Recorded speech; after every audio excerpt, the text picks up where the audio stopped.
Amém. Quero convidar todos a abrirem suas Bíblias no Evangelho segundo escreveu Lucas, no capítulo 22. Cumprimento também quem está assistindo pela internet, pelo YouTube. Seja muito bem-vindo, fique à vontade. Se inscreve no canal para não perder nada, deixa o like, comenta. Estamos juntos. E pode também pedir oração nos comentários, porque alguém vai estar lendo e orando também. Lucas 22.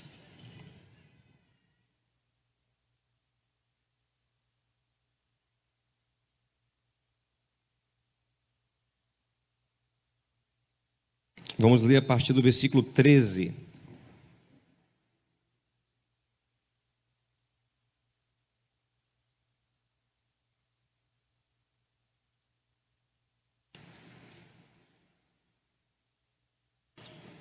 Diz assim: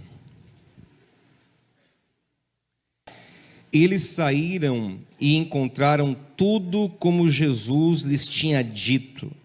Então prepararam a Páscoa.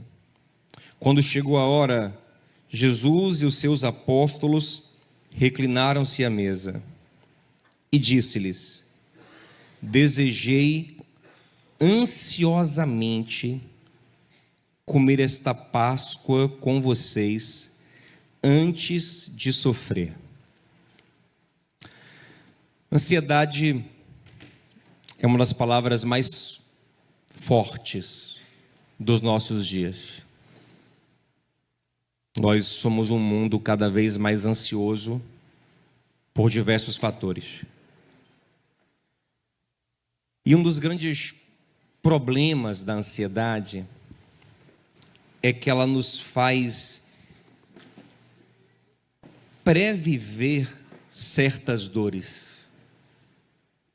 Então você sofre várias vezes antes do fato do evento em si. Por exemplo, seu chefe manda para você uma mensagem hoje à noite, domingo à noite: amanhã eu quero conversar com você. Meu amigo, até amanhã de manhã, você já foi demitido 20 vezes na cabeça, você já viu sua demissão, você já procurou, você já está no Google procurando emprego, já está no LinkedIn, já está ligando para sua mãe: mãinha, perdi o emprego e agora? Tem um lugarzinho para mim na sua casa aí? Você já sofreu várias vezes. E aí quando chega amanhã de manhã, seu chefe fala: rapaz, eu queria elogiar você por aquele trabalho. Você fala: meu Deus, sofri tanto e nem era o que eu imaginava. Ou às vezes era o que você imaginava, mas você poderia ter sofrido só na hora. E hoje à noite assistir seu time de futebol, de relaxar, comer uma pizza e sofrer amanhã. Mas a ansiedade, como ela tem essa questão antecipatória, a gente sofre várias vezes. E isso que nos destrói, isso nos mata, nos desconecta da realidade, sabota nossas relações, nos esgota. E essa questão de poder ser demitido é uma questão que não é uma realidade nem para todos, mas tem coisas que são realidades para todos nós. Como, por exemplo, a decadência do nosso corpo. Essa é uma palavra forte. A gente não quer nem pensar nesse sentido, né? Porque a gente está na era também da saúde, do fitness, onde é vendido para a gente que a gente vai ter saúde eterna, mas não é verdade. O nosso corpo ele foi biologicamente programado para entrar em decadência. Depois do auge, é só queda, meu irmão. Daqui para frente é só para trás. E a gente pode retardar o envelhecimento, a gente pode envelhecer com mais saúde, a gente pode fazer um botox, ô glória. Estou falando do botox agora. Mas a gente não tem como evitar a decadência. Nosso corpo ele vai decaindo. Sabe como é que funciona o envelhecimento? Todas as células do nosso corpo, elas são substituídas por células novas idênticas. Você lembra da época da fita cassete? Quem já copiou uma fita cassete? Você lembra que cada vez que você copiava, a cópia era um pouquinho inferior à anterior? Sempre perdia um pouquinho de qualidade? Na 10ª cópia você não conseguia assistir mais nada. Era só um chuvisco. A mesma coisa vai acontecendo com o nosso corpo. Cada vez que uma célula nova substitui a célula antiga após certa idade, essa célula nova já não é mais tão vigorosa quanto era anterior. Entende?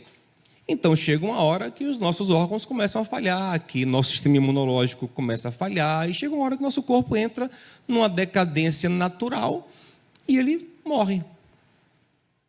E isso é inevitável. O problema é que a ansiedade nos faz previver isso. Aí você está com 40 anos, esqueceu a senha de alguma coisa e fala: meu Deus, eu estou com Alzheimer. É sinal de Alzheimer, eu estou com Alzheimer. Aí você que talvez tivesse o Alzheimer com 70, com 80, já começa a se sentir com Alzheimer com 40. Em vez de viver 10 anos com Alzheimer, você vive como se tivesse 40 anos com Alzheimer. Porque você já se sente uma pessoa com Alzheimer. Você passa a mão no pescoço, sentir um calombinho aqui e diz: meu Deus, não quero nem falar o nome do miserável, mas é. Aí você vai no Google, o Google diz: caroço no pescoço, é um linfoma, grau tanto. Você fala: tenho certeza. E você já começa a prever toda aquela dor, todo aquele sofrimento, se enxergar no hospital, enxergar seus filhos órfãos, e você sofre tudo aquilo. Esse é um grande problema do nosso coração ansioso. Agora, deixa eu falar uma coisa. Essa capacidade de antever as coisas, que é da ansiedade, ela não é de toda ruim. Ela é muito boa, inclusive, se bem usada. Eu não sei quem assistiu um filme da Disney chamado Divertidamente. Assistiram? Alguém assistiu? No segundo filme aparece uma emoção chamada ansiedade. E observe que a princípio ela não se mostra como algo negativo.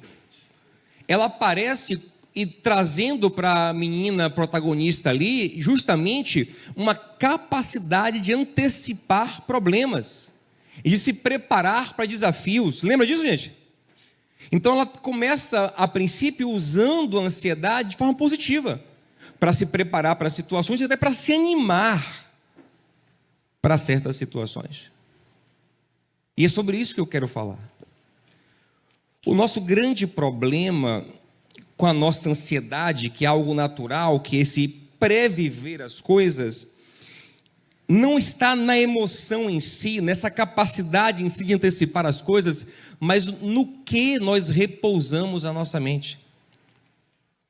Porque sim, eu não quero te iludir aqui, problemas vão chegar, dores vão vir, perdas vão vir, frustrações vão vir, mortes, separações, crises, decepções, tudo isso vai vir em nossas vidas. Mas não é só isso que vai vir. Essa que é a grande questão. Olha o texto que nós lemos. Jesus está prestes a ser crucificado.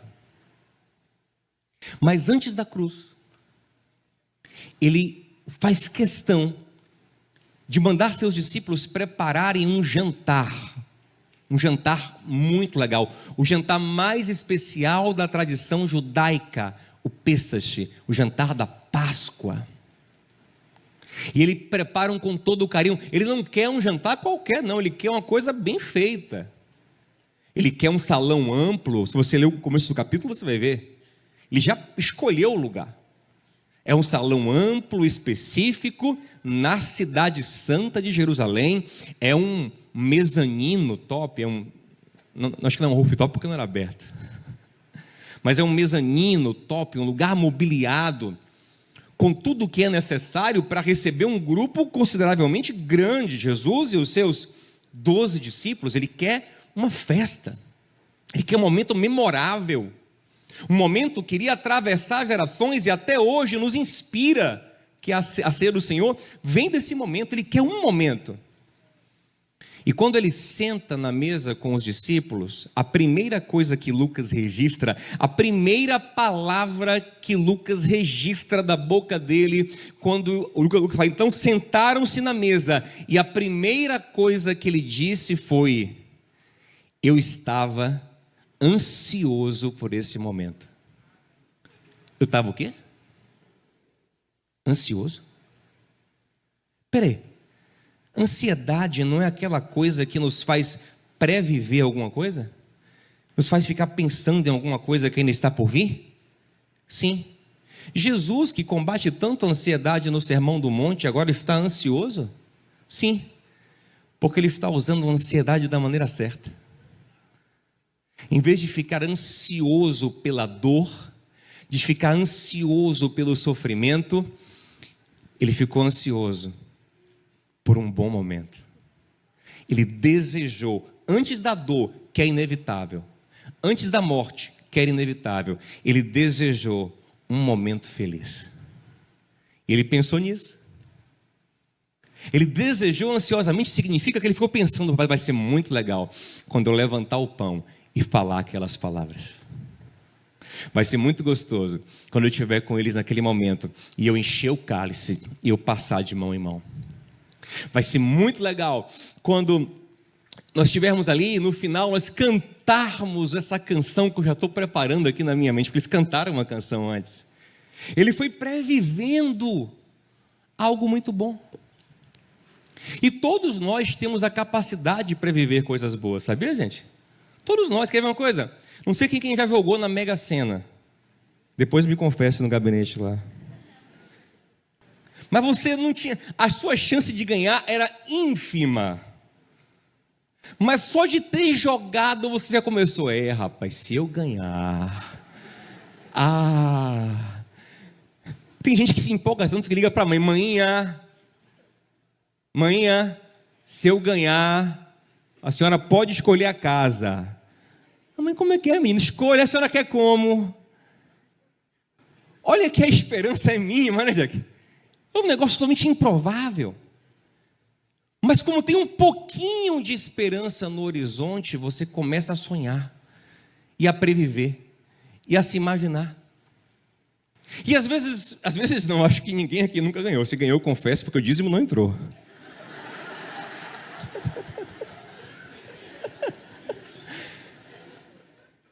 Aí você nem ganhou.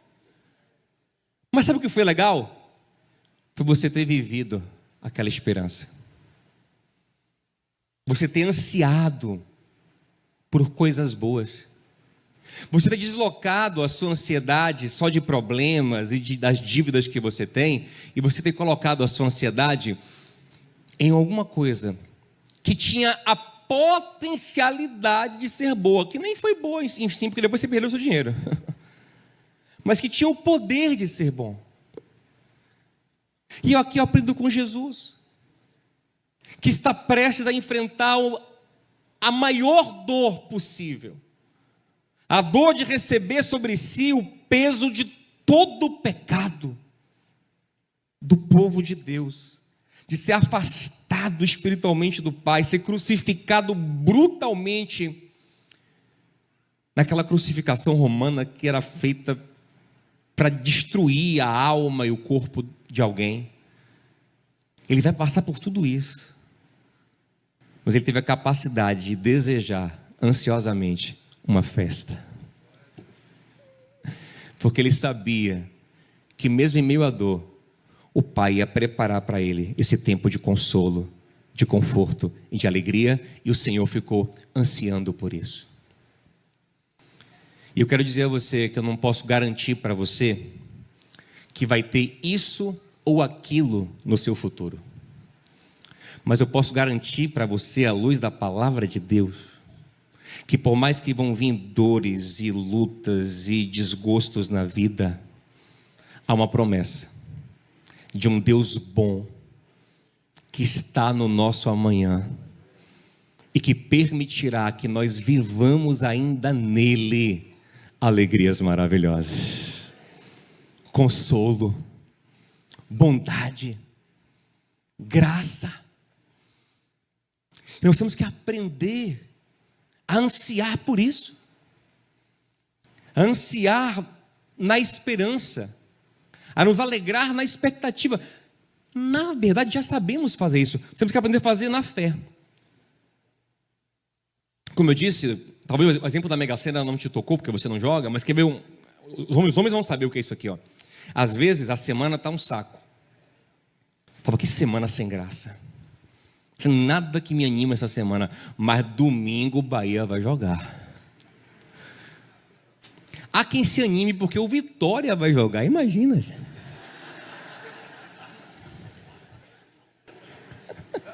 Esperança é uma coisa louca. E a pessoa se anima. E talvez o jogo seja uma porcaria. Talvez o jogo, o time dele tome uma goleada. Se for vitória, a chance é considerável. Estou brincando, gente. Estou entrando numa treta que eu nem entro. Mas, cara, a expectativa. Aí ele começa a comentar, aí ele passa a semana falando sobre isso, pensando sobre isso, separando a roupa, comprando ingresso. Ele vai previvendo a alegria de uma esperança. Por exemplo, esse ano é um ano que eu estou animado com o futebol, porque esse ano é de Copa do Mundo. E é a última Copa do ET, gente. Alguns nem sabem quem é o ET, né? Que vergonha. É a última Copa de Messi, gente. É obrigatório. O mundo tem que parar para assistir. E talvez tenha Messi contra Cristiano Ronaldo nas quartas de final, viu? O mundo vai parar. Olha como eu estou animado, tá vendo? Isso é em junho ainda. Nós estamos em fevereiro. E eu poderia aqui ficar dias animado pensando nisso, e me animando com isso, conversando sobre isso, e pré-vivendo a alegria, e talvez o jogo seja 0-0. Messi e Cristiano nem joguem, velho, que já tão velho já, se machuquem, não joguem, e seja horrível. Mas olha que legal, sendo bom ou ruim o que vai acontecer, eu vivi alegrias. Eu fiz o que Paulo disse em Romanos 12:15. Eu me alegrei, não no hoje, eu me alegrei na esperança. Paulo, se alegre na esperança. Mas quando ele fala sobre isso, se alegre na esperança, ele está indo para algo muito mais profundo do que a alegria que eu posso ter de imaginar ganhando a Mega Sena, ou porque meu time vai jogar, ou por qualquer outra coisa boa que tem no horizonte. Ele está falando de se alegrar na esperança a partir da fé, porque essa esperança aqui é a esperança da fé. Lembre que a esperança cristã, ela não é construída no que é humano, no que é perecível, no que é falível, é construída no Senhor. Hebreus 11:1, a fé é o firme fundamento daquilo que se espera. A gente constrói a esperança crendo em Deus. E essa esperança é fundamental. Em 1 Coríntios 13:13 diz que 3 coisas sustentam a alma humana: o amor, a esperança, a fé, a esperança e o amor. Então a esperança é um tripé fundamental da nossa estrutura como seres humanos. Mas, ainda mais como cristãos, mas essa esperança é no Senhor. E a esperança no Senhor, como Paulo diz em Romanos 5:5, ela não decepciona. Por quê? Porque apesar da esperança no Senhor não poder ser algo que eu cravo, porque ninguém tem controle sobre Deus, ninguém pode falar, Deus, o Senhor tem de fazer isso aqui na minha vida, não tem como fazer isso. Entretanto, como eu sei quem Ele é, como eu conheço o caráter dEle, como eu sei que Ele é bom, eu sei que de alguma forma Ele cuidará de mim.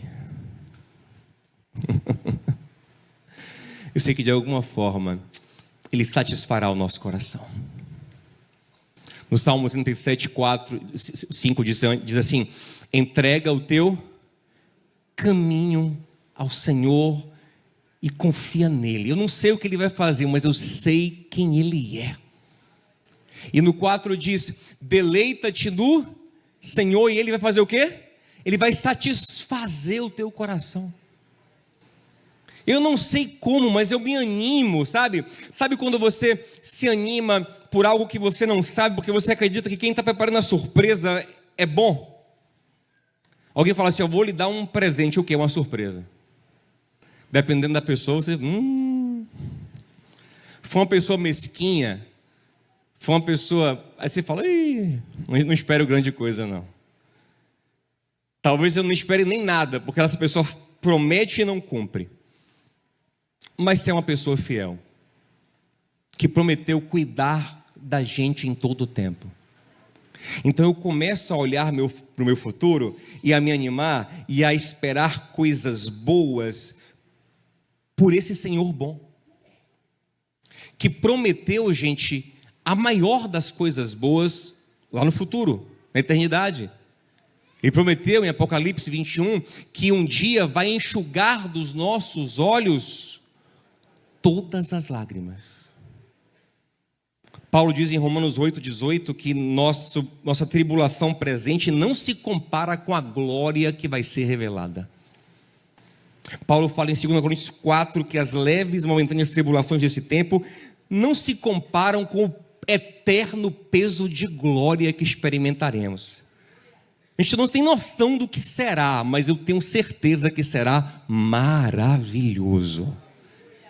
E vez por outra, se não constantemente ou todo dia, eu preciso olhar para essa eternidade e pré-vivê-la.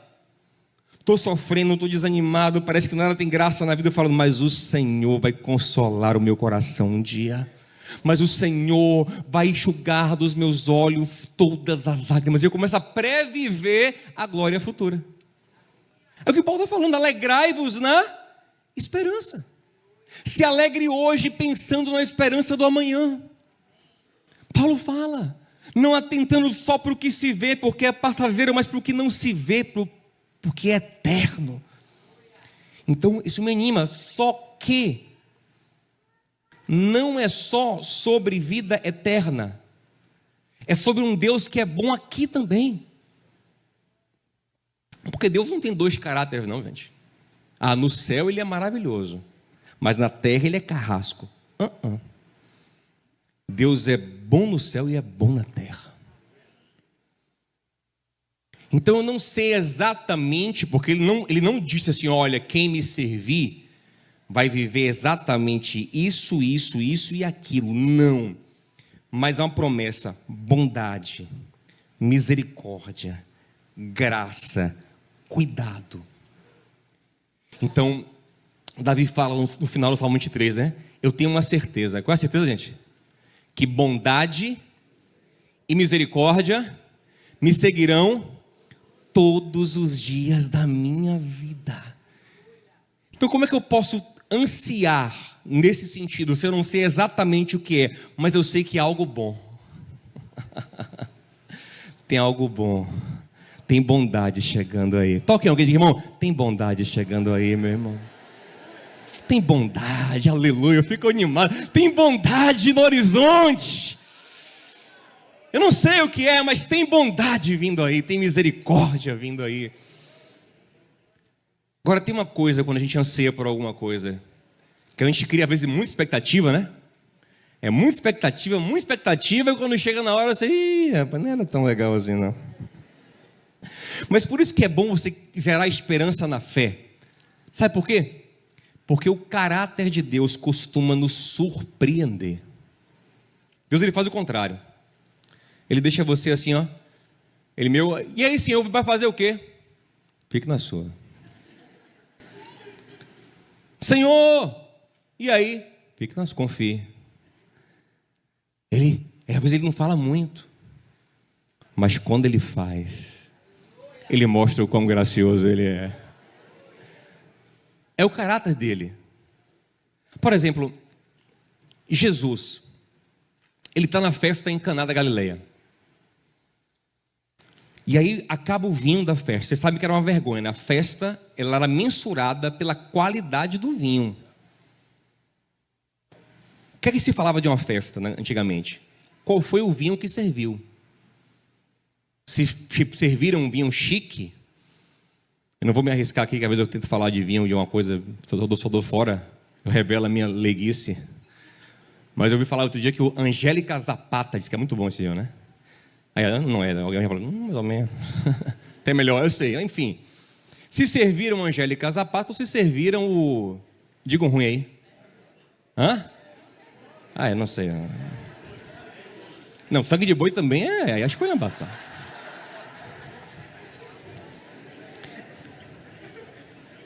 Mas é assim que media a festa. Era pela marca do vinho que serviu.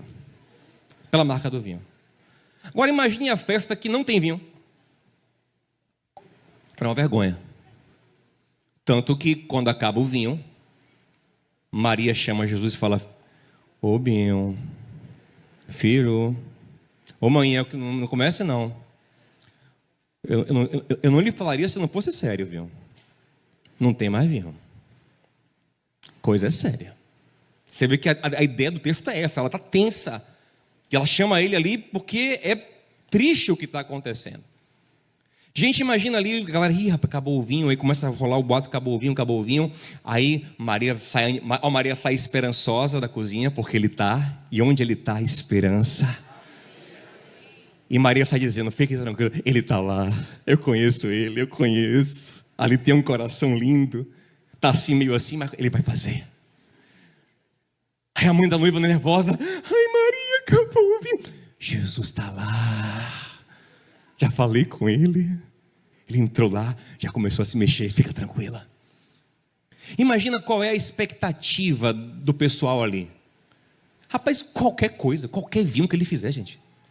Se ele fizesse o sangue de boi, todo mundo ia glorificar a Deus. Oh, Jesus. Até porque, vocês lembram da estratégia? O texto diz, primeiro servia o vinho bom, depois ia caindo a qualidade do vinho, à medida que o pessoal ia ficando menos sóbrio.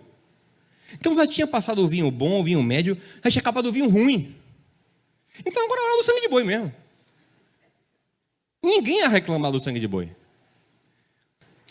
Aí, Jesus faz o vinho, e antes de mandar servir, ele quer que o vinho dele seja experimentado. Olha que coisa daí. Ele faz questão. Porque assim, ele poderia fazer o vinho e dizer, gente, serve logo, para poder não parar a festa. Não, ele quer que antes o mestre de cerimônia, o cara que organiza a festa, prove a qualidade do vinho.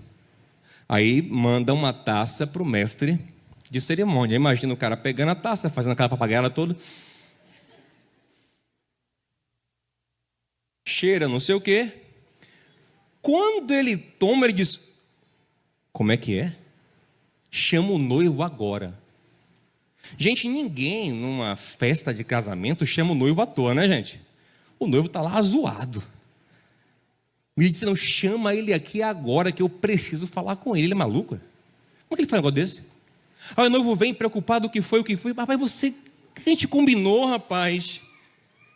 Era o top, o Angélica, o não sei o quê, o sangue de boi. Como é que você deixa esse aqui o melhor de todos? Não sei se aqui era no primeiro momento, aqui era para chegando o convidado, você impressionar com esse aqui, rapaz. O cara disse, cara, não tem nada a ver com isso. A gente nem esperava mais isso.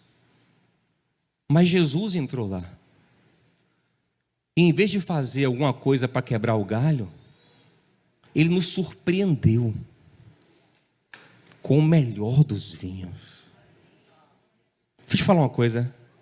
Esse é o caráter de Deus. Se você for ler a Bíblia, isso se repete o tempo todo. Mesmo porque assim, quem falhou na gestão dos vinhos ali? A família. A culpa é deles, eles não merecem, não tem mérito nenhum. Mas a graça de Deus é sempre assim. O homem destrói, o homem faz algo ruim, mas quando Deus ele entra para restaurar, ele entra para fazer algo, ele não é mesquinho, ele é gracioso. Por isso quem conhece a ele já começa a ter expectativa de coisas boas. Ele olha lá, o templo destruído, o povo desanimado, dizendo, não merecemos mais, tivemos um templo lindo antigamente, o templo de Salomão, agora olha que templo feio. Ele fala, ei, parem com isso, eu estou com vocês agora. E já que eu estou agora no processo, a glória da última casa vai ser maior do que a da primeira. Porque é assim que eu trabalho. É igual o filho pródigo. Olha que coisa legal o Senhor ensina sobre o caráter de Deus. O filho pródigo, primeiro teve uma falsa esperança, apostou no pecado e se deu mal, se frustrou, está no fundo do poço, destruído, acabado, sem esperança, mal, até que acende uma fagulha de esperança na cabeça dele. Não porque ele é bom, porque eu mereço, não. Ele começa a ter uma esperançazinha porque ele lembra que o pai é bom. Ele fala, rapaz, meu pai é bom, velho. Eu estou aqui lutando para comer comida de porco, e nem isso eu como direito, mas na casa do meu pai até o servo come direitinho. Aí ele se anima por causa da bondade do pai. Ele começa, imagina, a pregação aqui, ele começa a previver a bondade do pai, porque ele no caminho com fome pensando, rapaz, lá na casa dele no mínimo um pãozinho quentinho. Uma manteiguinha. Se até margarina se for, melhor do que eu estou. Um cafezinho. Se tiver leite, amém. Se não tiver, eu tomo sem leite mesmo. A casa do meu pai, vai ter pãozinho com manteiga. A casa do meu pai vai ter um cafezinho. Não vou dormir mais com os porcos, não. Eu vou dormir num cantinho bom agora. Você é louco, véio. Meu pai é bom demais. Ou seja, quem conhece, deixa eu falar uma coisa, quem conhece o pai começa a previver coisas boas. Mas eu não mereço. Eu sei, mas ele é bom.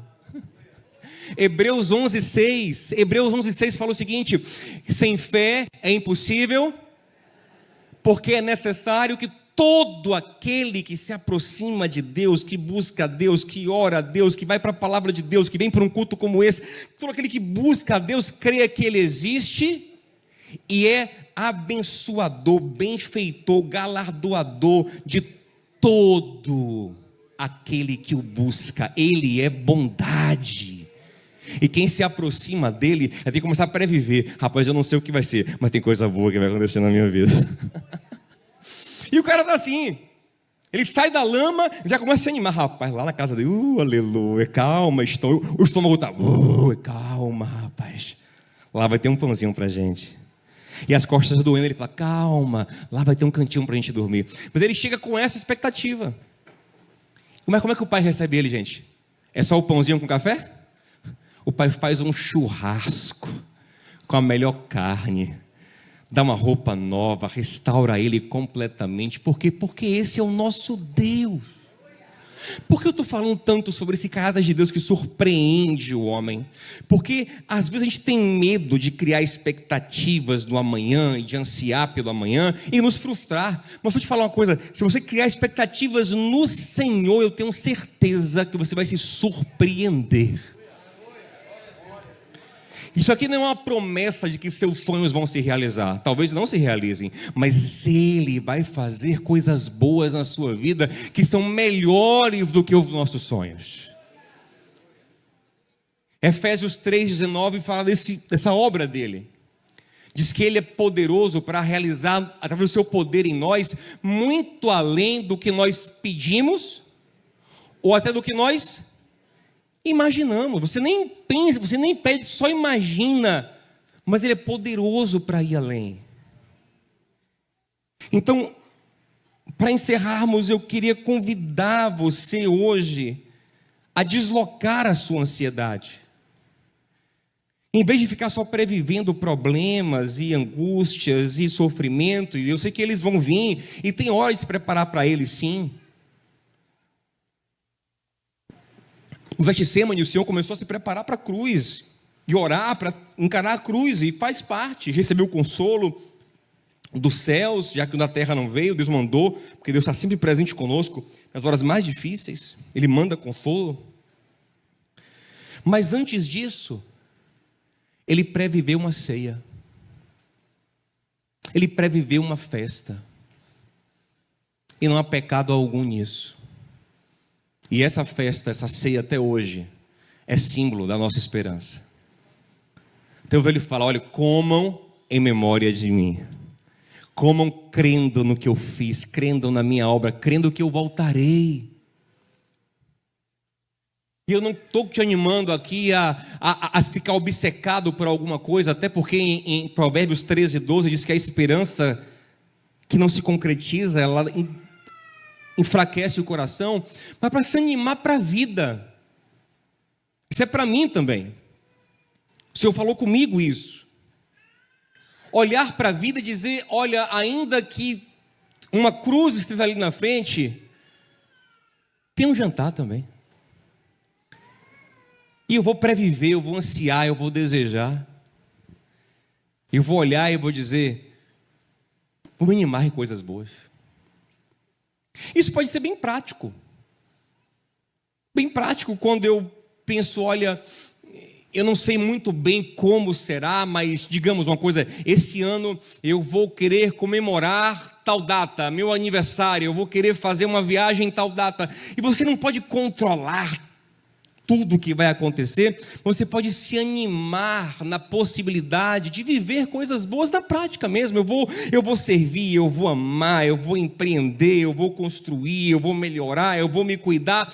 E você não pode cravar, mas você pode acreditar que o Senhor pode te abençoar para viver coisas legais e se animar nisso.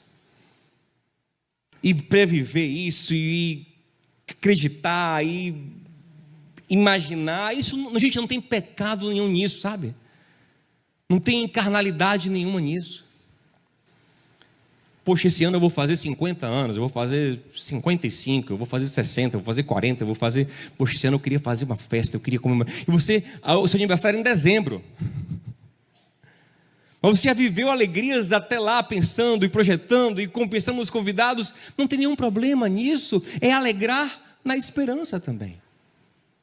E acreditar que a graça de Deus te permite viver coisas legais no dia a dia também, nas coisas simples da vida. Mas mais do que isso, é saber que a promessa final, gente, para a gente, é de vitória. A gente pode passar do que for nessa vida. No final, o Senhor vai enxugar dos nossos olhos todas as lágrimas. E eu posso previver isso também. Eu posso olhar para a doença e falar: você é passageira. Eu posso olhar para a morte e falar: você vai ser derrotada. Eu posso olhar para as dificuldades, para as minhas angústias e falar: vocês não vão durar para sempre, porque o Senhor é bom e Ele já prometeu te derrotar lá na frente. E posso também olhar para a minha vida e, mesmo sem entender muito bem para onde as coisas vão, acreditar nessa bondade de Deus e ter expectativa nisso. E me alegrar, essa é a frase-chave: me alegrar na esperança. Grava isso, Romanos 12:2. Me alegrar na esperança. Olha, eu acho que não tem exemplo mais fácil de a gente visualizar isso do que a Mega Sena. Ela é muito didática para isso. É de fato isso que acontece. A chance é mínima, né, gente? E a pessoa já estava sonhando ali e curtindo. Já se viu já comprando a casa dela, viajando o mundo todo. Isso é uma coisa tão difícil de acontecer. Mas a bondade do Senhor não é incerta, ela é garantida. E eu vou me alegrar nessa bondade. E vou me alegrar nessa possibilidade. E é lindo ver Jesus fazendo isso. Ele curtiu, ele pensou, ele mandou escolher um lugar, fazer a ceia, e viveu aquele momento, desejou aquele momento, e previveu várias vezes na mente dele aquele momento, até ele acontecer. E nós somos o povo da esperança. Somos o povo que é chamado pelo Senhor para se alegrar nessa possibilidade da graça de Deus, nessa certeza da graça de Deus, nessa possibilidade de tantas coisas boas que virão do Senhor. Às vezes tem uma coisa que pesa, e aqui eu dou um ponto final mesmo, que é o nosso pecado. Lá em Hebreus 10 fala que quando a gente já é crente, peca, a gente começa a ter uma expectativa de juízo, né? Porque a gente já é crente, a gente conhece a palavra, então a gente peca, a gente tem uma expectativa de juízo, que não é saudável, não é boa. Mas até nisso, a palavra de Deus tem remédio para a gente, se nós nos arrependermos, se buscarmos o Senhor, se formos tocados por Ele, o Senhor garante nos fazer bem, nos perdoar, nos restaurar. Não é nos livrar completamente das consequências dos nossos pecados, mas mesmo em meio a elas, nos abraçar e dizer: você não vai estar sozinho. Então tenha ânimo, tenha expectativa. Em Josué capítulo 1, o Senhor fala para Josué: tenha ânimo, porque eu estou contigo. Eu estou contigo. Então se anima, projeta coisas boas. Quando acabou o culto de 8 hoje, uma irmã veio falar comigo e falou: pastor, eu estava precisando tanto disso, eu estava sem conseguir enxergar nenhuma possibilidade de coisa alguma boa na minha vida. Mas eu entendi. Eu não tenho que ver alguma coisa assim, olha, tem um sinal de que algo bom está chegando. Não. Eu só preciso entender isso. Ele é bom. E Ele saberá me fazer o bem em qualquer circunstância, em qualquer lugar, em qualquer tempo. O Deus que nunca me deixou não me deixará. Ele me abraçará, Ele me protegerá, Ele me guiará. Então eu vou ficar animado para as novas fases da minha vida. Amém, gente? Por exemplo, essa coisa do envelhecimento que tanto nos preocupa, né? Por que a gente vai ficar focando só na... agora estou ficando velho, eu vou ficar doente, eu estou ficando velho. Por que só isso? Por que só ansiar pela doença, só previver a doença? Que um dia, como eu falei, fatalmente chega de alguma forma. A decadência física chega de alguma forma. Mas por que só previver? Isso deixa para a gente viver quando ela chegar, amém, gente? Por que a gente não previver a promessa do Salmo 92:14, que é: aqueles que confiam no Senhor, que habitam na casa do Senhor, até na velhice darão frutos. Pô, estou animado para ver o Diogo velhinho frutificando para a glória de Deus. Como é que vai ser? Gago velho, vai ser uma onda esse Diogo, esse velho gago sem noção, mas frutificando para a glória de Deus. Hein, Jack, como é que vai ser o Jackson velho, que vai dar fruto para a glória de Deus? Eu estou na expectativa de ver esse fruto mais maduro também, amém, gente? O fruto velho é mais maduro, mais experiente, tem um sabor especial, né, gente? É a panela velha que faz a comida boa. Por que só previver o que é ruim? Por que não previver Isaías 40? Os jovens se cansam e se fadigam, mas os que esperam no Senhor renovarão as suas forças. Eu quero já me ver esse velhinho renovado no Senhor. Esse velho vigoroso, cheio de fé, cheio de esperança, cheio de vida. Amém, gente? Porque a gente não pode previver a ceia, a comunhão, a alegria, o partir do pão, desejar ansiosamente viver as coisas boas que o Senhor tem preparado para a gente, desejar o céu e a graça de Deus aqui na terra. Amém? Vamos ficar em pé em nome de Jesus juntos? Vamos orar uma canção linda.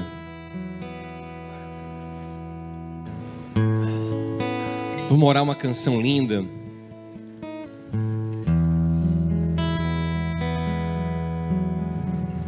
Pergunta ao seu irmão assim, está animado para o futuro? Está animado?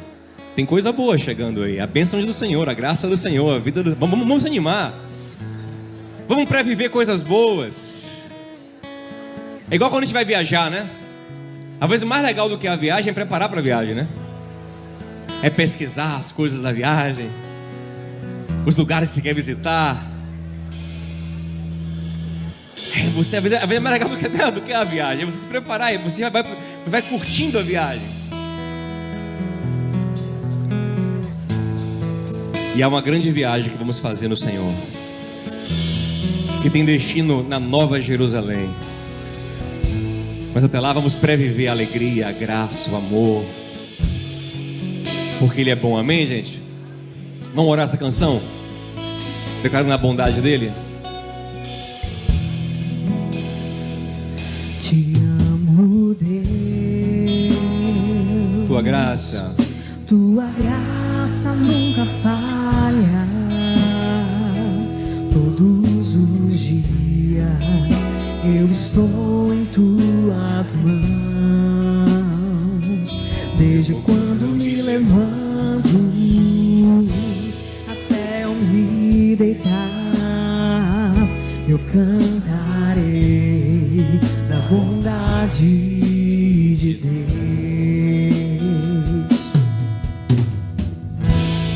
És fiel em todo tempo,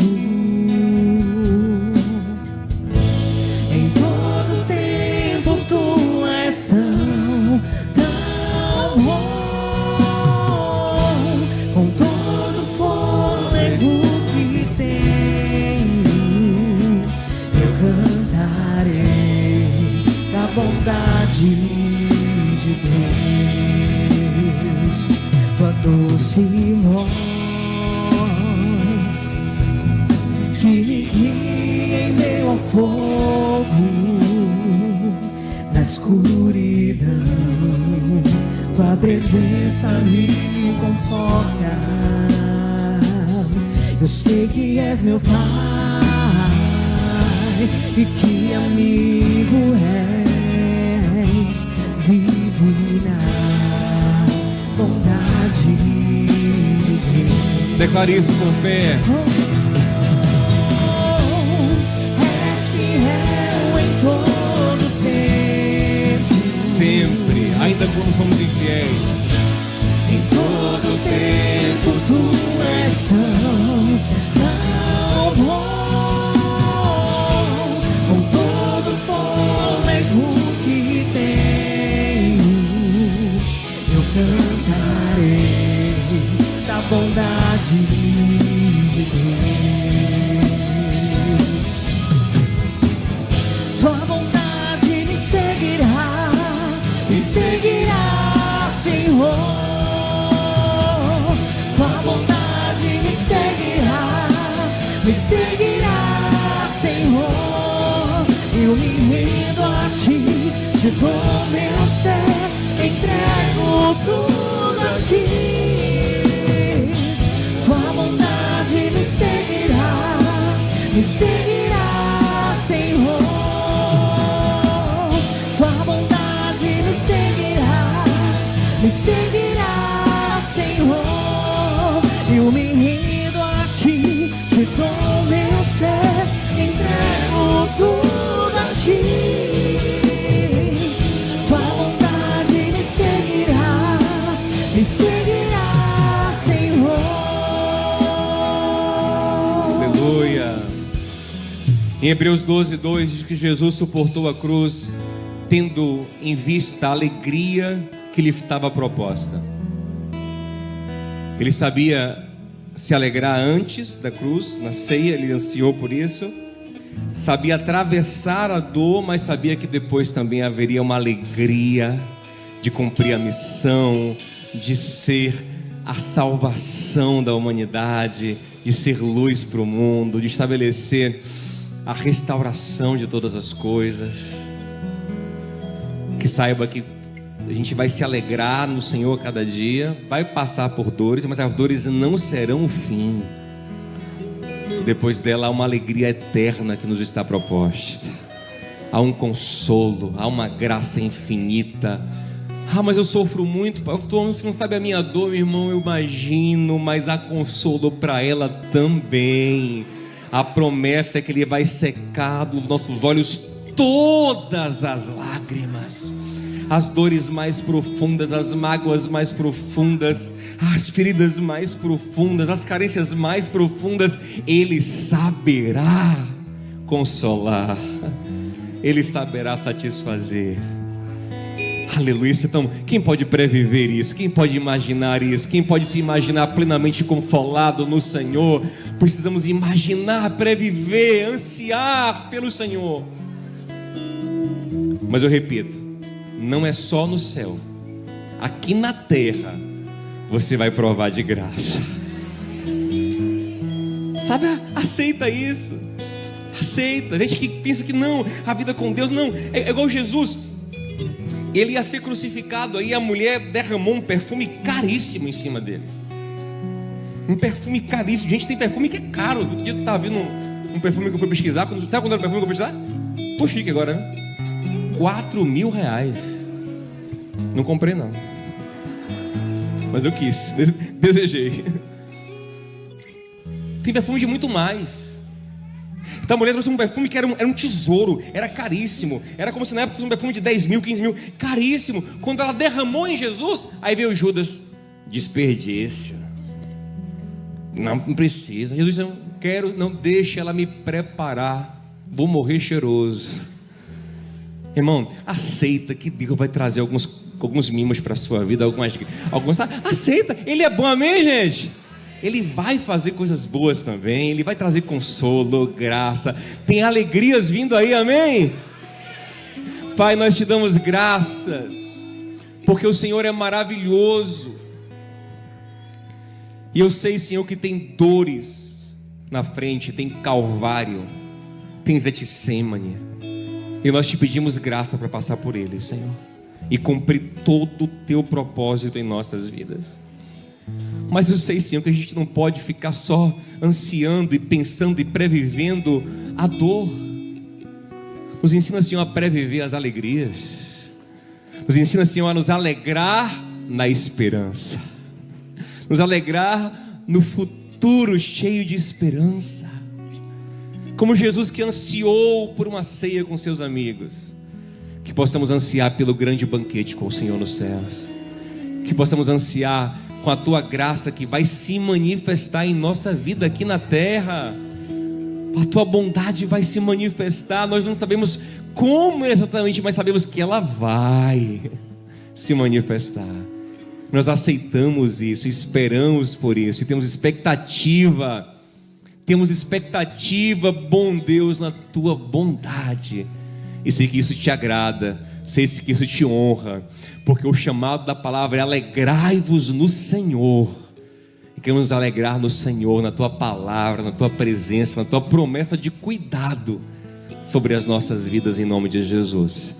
Que o amor de Deus, o nosso Pai, a graça de Cristo, nosso Senhor, a comunhão e a consolação do Santo Espírito de Deus seja com você. E hoje eu acrescento: e uma expectativa de coisa boa, porque o Senhor é maravilhoso, amém? Deus te abençoe, boa semana, vai em paz.